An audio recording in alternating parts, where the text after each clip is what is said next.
Subscribe now for daily HFY sci-fi stories. You won't want to miss what comes next.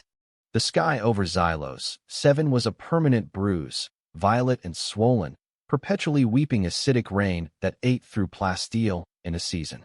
Alara Vance stood in the doorway of her salvage shop, the last hope, and watched the downpour turn the scrapyard into a river of rust and regret.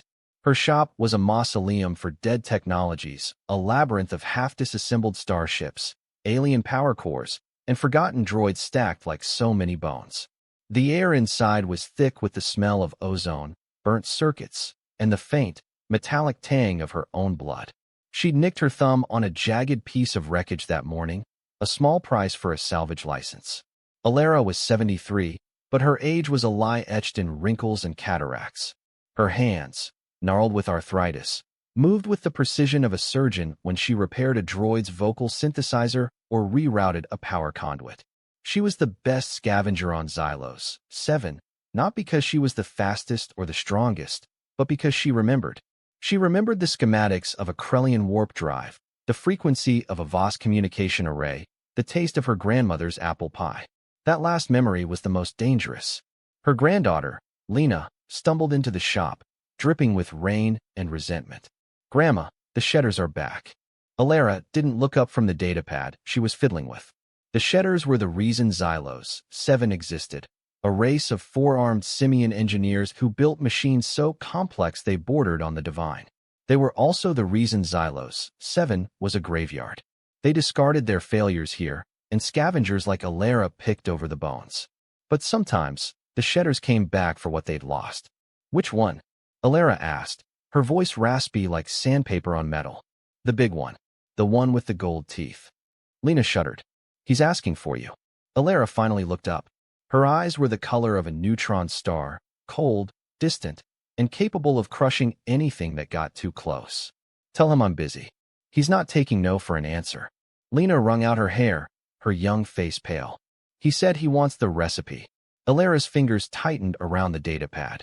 The recipe. It wasn't a recipe for food. It was a recipe for destruction, a chemical formula her grandmother had taught her, a weapon forged from desperation and spite.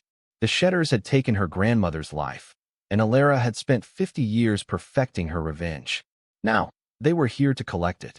Crag the gold-toothed stood in the middle of Alara's shop, his four arms crossed over his massive chest. Shedders were built like living siege engines, their bodies a mosaic of muscle and chrome, their eyes glowing with an eerie violet light. Crag's gold teeth flashed when he spoke, a sound like grinding gears. "Elder Vance, we have come for the formula." Alara didn't flinch. She was sitting on a crate, sipping lukewarm CAF. "What formula?" "The one that dissolves Shedder alloy," Crag said, his voice a low rumble. "The one that killed our scout ship last cycle." Lena whimpered, but Alara silenced her with a look. "Accidents happen." Crag took a step forward, and the floor groaned under his weight. This was no accident. The residue on the wreckage matched the chemical signature of the Vance bloodline. Alara set her CAF mug down. "My bloodline makes good stew, not weapons." Crag's upper arms unfolded, revealing a pair of plasma pistols holstered at his hips. "We know what you are, human. We know what your grandmother was. A chemist. A saboteur. A woman who held a grudge across the stars." Alara sighed. "You Shedders are all the same. You build things so complicated you forget how they break. My grandmother taught me that simplicity is the ultimate sophistication." She stood up, her joints popping like firecrackers. "You want the formula? Fine. But it'll cost you." Crag's violet eyes narrowed. "Name your price." "Your ship," Alara said. "The one you flew in on. And all the Shedder tech in it." Crag laughed, a sound like rocks tumbling in a canyon. "You are a relic, human. Your time is over." "So is yours," Alara said, and before he could react, she slammed her fist on a hidden panel. The walls of the shop retracted, revealing the scrapyard outside. And in the distance, a dozen Shedder dropships descended like vultures. The Shedders didn't come alone. They brought their machines, hulking constructs of gears and pistons, their arms ending in plasma cutters and sonic drills. They descended on the scrapyard like a plague, their engines drowning out the sound of the acid rain. Lena huddled behind a stack of droid parts, her breath shallow. "Grandma, what do we do?" Alara was already moving, her hands flying over a workbench. She pulled out a satchel of powders and vials, her movements precise and economical. We make them regret they were born. She mixed a pinch of chromium oxide with a dollop of liquid nitrogen, the reaction hissing like a trapped animal. The shedders think they're masters of complexity. They don't understand that the deadliest weapons are the simplest. Outside, the shedder machines tore through the scrapyard, their plasma cutters slicing through metal like butter. One of them turned toward Alara's shop, its optical sensors glowing. "She's in there," it growled in a synthesized voice. Alara didn't wait. She tossed her mixture into the air, and it exploded in a cloud of corrosive gas. The machine stumbled, its metal skin bubbling and peeling away like a bad sunburn. "One down," Alara muttered. But there were more. Crag emerged from his dropship, his forearms wielding a pair of energy whips. "You cannot stop us, human." Alara grinned, a sharp, dangerous expression. "Who said I was trying to stop you?" She ducked behind a crate as the whips cracked through the air, slicing the metal in half. Lena screamed as a piece of shrapnel whizzed past her head. "Stay down," Alara shouted. She reached into her satchel and pulled out a vial of clear liquid. "This is my grandmother's special recipe." She called it Tears of a Shedder. She uncorked it and hurled it at Crag's feet. The liquid hit the ground and ignited, a blue flame erupting that burned hotter than a star. Crag roared as the flames consumed his lower legs, his gold teeth clattering in agony. "What is this?" "Vinegar and baking soda," Alara said, her voice dripping with satisfaction, "with a little shedder blood for flavor." The shedder machines faltered. Their complex systems, designed for precision and efficiency, couldn't handle the chaos Alara had unleashed. One machine tripped over a rusted Starship engine, its arms flailing wildly. Another stumbled into a pool of acid rain, its legs dissolving into slag. Crag, still burning, stumbled back toward his ship, his whips now useless. Alara watched them go, her expression unreadable. "They'll be back," Lena said, her voice trembling. Alara nodded, her eyes fixed on the retreating dropships. "They always do. But this time, they'd be coming for her." And she was ready. The next cycle, Alara didn't wait for the shedders to come to her. She went to them. Xylo's 7's orbital station was a masterpiece of shedder engineering, a labyrinth of corridors and docking bays, all interconnected by a network of pneumatic tubes and gravity lifts. Alara infiltrated it dressed as a maintenance worker, her face hidden behind a respirator and her body concealed in a bulky tool belt. She moved through the station like a ghost, her knowledge of shedder architecture giving her the edge. She'd spent decades studying their designs, memorizing their blueprints, understanding their weaknesses.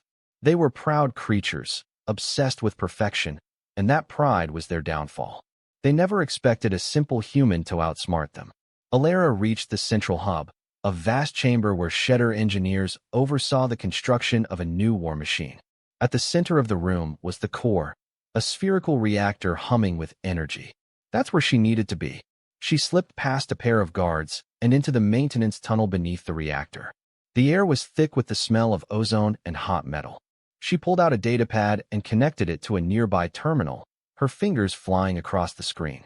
She uploaded a virus, not a digital one, but a chemical one, a program that would corrupt the reactor's cooling systems, turning them into time bombs. As she worked, she heard footsteps. She ducked behind a pipe just as Crag rounded the corner. His legs were encased in metal prosthetics, his face a mask of fury. "You," he growled. Alara didn't hesitate. She tossed a smoke bomb at his feet, the cloud obscuring his vision. In the chaos, she scrambled up the ladder and into the reactor chamber. The reactor chamber was a cathedral of fire and light. The core pulsed with energy, casting long shadows across the walls. Alara ran toward it, her heart pounding in her chest. She had minutes, maybe seconds, before Crag caught up. She reached the control panel and plugged in her datapad. The screen flickered to life, showing a complex web of pipes and conduits. She selected the primary cooling system and initiated her program. A timer appeared, 10 o'clock. "Stop," Crag's voice boomed behind her. He lunged, but Alara was faster. She dodged his grasp and sprinted for the exit. The reactor began to whine, the sound rising to a deafening roar. Crag roared in frustration, his forearms flailing as he tried to stop the countdown. Alara didn't look back. She ran through the corridors, the station shaking around her. She reached the docking bay just as the reactor exploded. The blast threw her against the wall, but she was alive. She stumbled into an escape pod and launched it, watching as the station crumbled behind her. Crag was still on it, his silhouette disappearing in the fire. Alara's escape pod crashed back on Xylos 7, skidding across the acid-ravaged landscape before coming to a stop near her shop. Lena ran to her, her face streaked with tears. "Grandma, you're alive." Alara groaned, her body aching. "Barely." Lena helped her inside, and Alara collapsed onto a crate. "Did you get it?" Lena asked. Alara nodded, a slow smile spreading across her face. "The Shedders won't be bothering us anymore." But she knew that was a lie. The Shedders were a stubborn race, and she'd just declared war. They'd come back, and next time, they'd be prepared. The weeks passed in uneasy silence. Alara repaired her shop, reinforced her defenses, and waited. Lena stayed by her side, her fears slowly turning into admiration. "How did you do it, Grandma?" she asked one evening as they sat under the bruised sky. Alara smiled, her eyes distant. "My grandmother taught me that the best weapons aren't made of metal or plasma. They're made of memory, of spite, of love." She reached into her pocket and pulled out a small, worn notebook. "This is her recipe book. The Shedders took her life, but they couldn't take this." Lena opened the notebook, her fingers tracing the faded ink. The pages were filled with formulas, some for food, some for medicine, and some for destruction. Each one was a story, a memory, a weapon. Alara closed the book. "The Shedders think they're the smartest beings in the universe. But they're not. They're just arrogant. And arrogance makes mistakes." One night, the sky lit up again. But this time, it wasn't with Shedder dropships. It was with stars. A fleet of human ships descended on Xylos 7, their hulls emblazoned with the insignia of the Terran Defense Coalition. Alara stood on her porch, watching them land. Lena stood beside her, her eyes wide. "Who are they?" Alara's face was grim. "The cavalry." A group of soldiers emerged from the lead ship, their armor gleaming in the violet light. At their head was a man in a crisp uniform, his face stern. "Elder Vance. I'm Commander Eris Thorn. We've come to offer you protection." Alara's eyes narrowed. "From who?" "The Shedders," Thorn said. "They've declared war on humanity." Alara laughed, a dry, brittle sound. "War? They don't know what war is." She turned to Lena. "Go inside, sweetheart. This is adult business." Lena hesitated but obeyed. Alara faced Thorn, her expression hardening. "Why now? Why after all these years?" Thorn's jaw tightened. "We finally realized what you've been doing here. The Shedders have been losing ships, and we traced the chemical signatures back to Xylos 7. You've been fighting a one-woman war." Alara's gaze was unwavering. "And you're just now showing up?" Thorn didn't flinch. "We needed proof. You gave it to us." The next morning, Alara stood with Commander Thorn and his soldiers as they surveyed the scrapyard. The human ships had set up a perimeter, their weapons trained on the horizon. "The Shedders won't give up easily," Thorn said. Alara nodded. "They'll come back. And when they do, we'll be ready." She walked back to her shop and opened her grandmother's recipe book. The pages were filled with secrets, weapons forged from memory and spite. She turned to the last page, where her grandmother had written a single note. Asterisk, "The best revenge is living well." Asterisk. Alara smiled. She had her revenge. She had her family. And she had the stars. The Shedders came back. This time, they came with an armada. Their ships blotted out the bruised sky, their weapons charging. The human fleet met them head-on, their plasma cannons lighting up the darkness. But Alara knew it wouldn't be enough. The Shedders were too many, too powerful. She stood on the roof of her shop, a satchel of her grandmother's recipes slung over her shoulder. Lena was beside her, her face pale but resolute. "What are you going to do, Grandma?" Alara grinned. "Something they'll never see coming."